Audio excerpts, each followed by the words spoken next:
हुकूमत ने एक बार फिर पेट्रोलियम निर्खों में इजाफा कर दिया। पेट्रोल 6 रुपये 51 पैसे, डीजल 19 रुपये 39 पैसे फी लीटर महंगा। पेट्रोल की नई कीमत 399 रुपये 56 पैसे फी लीटर हो गई। डीजल 399 रुपये 58 पैसे फी लीटर में दस्तयाब। पेट्रोल पर लेवी कम और डीजल पर बढ़ा दी गई। वजारत पेट्रोलियम ने नई कीमतों का नोटिफिकेशन जारी कर दिया। नए निर्खों का इतलाक हो गया। कीमतें बढ़ने से कबल शहरियों का पंप्स पर रश। पेट्रोल दिलवाने के लिए गाड़ियों की लंबी कतारें लग गई। ऑयल कंपनीज एडवाइजरी काउंसिल के मुताबिक मुल्क में पेट्रोल का 28 दिन और डीजल का 34 दिन का जखीरा मौजूद है। हड़ताल के हवाले से खबरें बेबुनियाद हैं।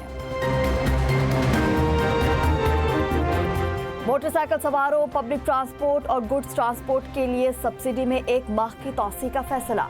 वज़ीर-ए-आज़म शहबाज शरीफ की सफरी किरायों और मालबरदार गाड़ियों के किरायों में इजाफा रोकने की हिदायत।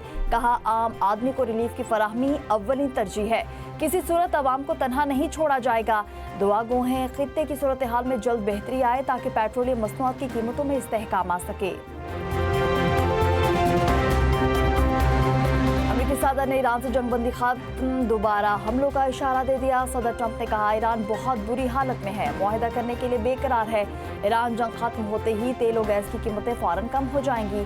अमेरिकी सदर डोनाल्ड ट्रंप की व्हाइट हाउस के ओवल ऑफिस में मीडिया से गुफ्तगू। सदर ट्रंप का कहना था कि ईरान की मईशत तबाही का शिकार है। नाकाबंदी के बायस तेहरान पैसे नहीं कमा पा रहा। ट्रंप ने अपने मौक़िफ़ को दोहराते हुए कहा कि ईरान को कभी जौहरी हथियार हासिल नहीं करने देंगे। वो मुआहिदा भी करना चाहता है, लेकिन मुज़ाकरात पर क़यादत के अंदर इख्तलाफात हैं। सदर ट्रंप का एक बार फिर पाक भारत जंग का तस्करा।